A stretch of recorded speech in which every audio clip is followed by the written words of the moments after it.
So this is our completed shed, and I got it for 230 bucks. Pretty good deal. We ended up putting 1-foot stones in here, and they cost $1.70 or something like that at Home Depot. And it took 35 of them. So inside dimension is 7 by 5, and you got a little bit of wiggle room in there. And then we're gonna put our big old tortoise in here during winter. It's gonna be a lot warmer in here. When you walk in here, it's at least 10 degrees warmer than outside temp.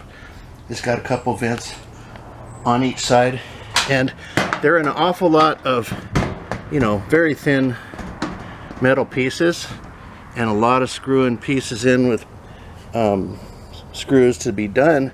It recommends in the instructions that you use a powered screwdriver, but that said, when I was using my powered drill on a slow setting, it would strip out some of the holes, and after about 3 or 4 of those getting stripped out, I said forget it, I'm going to do it all by hand. So with the screwdriver, it's going to take you about, let's see, it took us 10.5 hours the first no, is that right? 10.5 hours the first day, and about 3 hours approximately to assemble the 2 doors and put them on. So I will tell you, the doors were screwed up. The kit was not correct.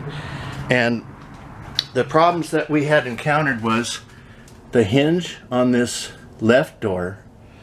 The screw holes were in a, let's see, like a 45, then straight down another 45, but they were screwed on backwards. The holes were pre-drilled backwards. So I had to get my drill out and opposite all of those so that this hinge would go on. And you can see, I'll show you on this side, this one was perfect. This was the other side door. So instead of the hole on the other side being like this, it was drilled to where the holes were bang, bang, and then over here. So someone in the factory took a template and put it upside down. Or perhaps, now that's what it was. I was going to say maybe they gave me 2 of the same other side hinge, but no, I think they just pre-drilled them wrong. So anyway, also on these doors, a few of these corner holes were not pre-drilled at all, and I had to drill them out. And if you don't have a screw in all of the corner holes, this piece will not stay affixed to that piece there. And then with the braces also, some of these center holes were not correct. And some of you may be saying, oh, use the wrong one. Well, the problem is these DBA braces are all the same. And there's really only one way they'll go, because 2/3 of it goes across and then there's a hole, and then the other side is shorter. So even if you flipped it, it didn't line up with the pre-drilled hole. So it could only go one of 2 ways, right?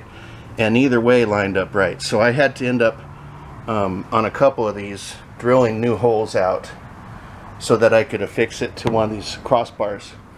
And if you've got a drill and some skill with that stuff, you'll be all right. If you don't, you might have a challenge with the doors. And then what else was the deal with this? I will say this, these top things here, we're in SoCal with the wind, and I think when the first Santa Ana comes up, I'm going to have a real problem with this, because even though it's affixed at the top and the corner with these plastic braces that are screwed in, the middle section is very flimsy. And if anything, I probably should drill another through hole right in this area to make sure that this doesn't come up and get ripped off. Other than that though, it's pretty sturdy.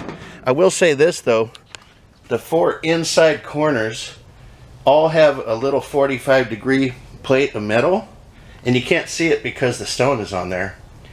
But on that 45-degree plate, there are 4 or a hole in each corner where you can put in like a tent tie down.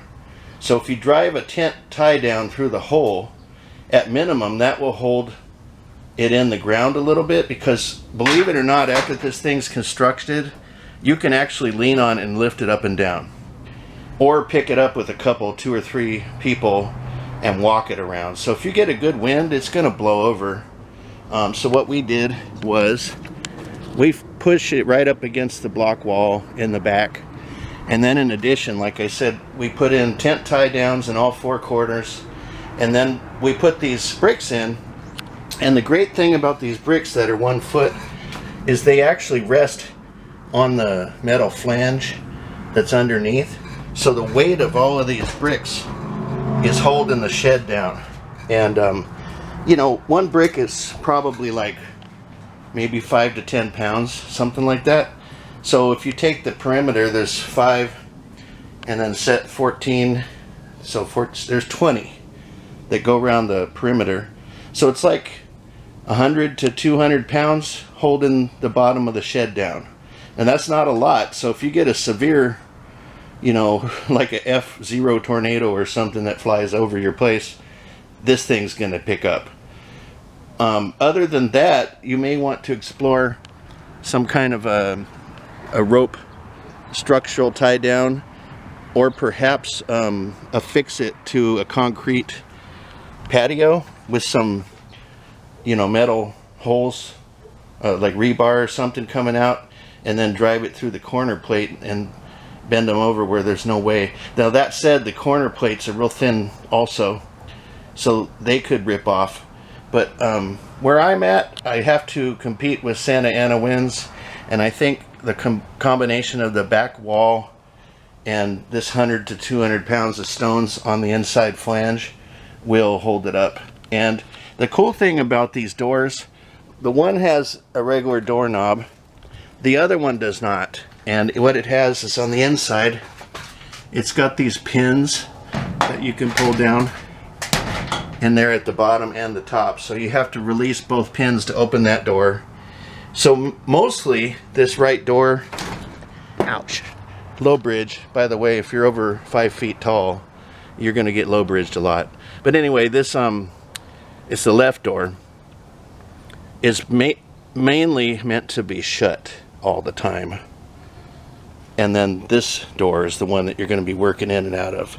So for like our purposes with the hibernating tortoise over winter, we're just going to walk them through. And if you can't get it through, we got a big turtle, so if we can't get it through one door, which looks like we can, we could open both, put them in there, and then pull the pins, and then simply shut the door. And it does have a lock key, but right now we're not locking it, but we will be eventually.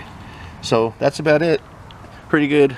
It's got made in China stickers all over it, which you can decide if you want to peel those off, and then the little part labels on them are stuck on them. It's got a sheet of plastic on it, and I highly recommend leaving it on because it may prevent rust.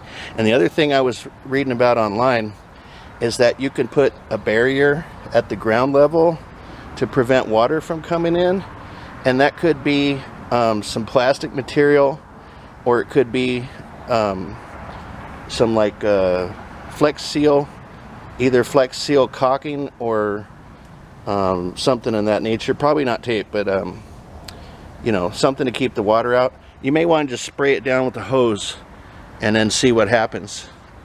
We've yet to have a rain, but we're gonna have one in 2 days, and then we can figure out what it's gonna do.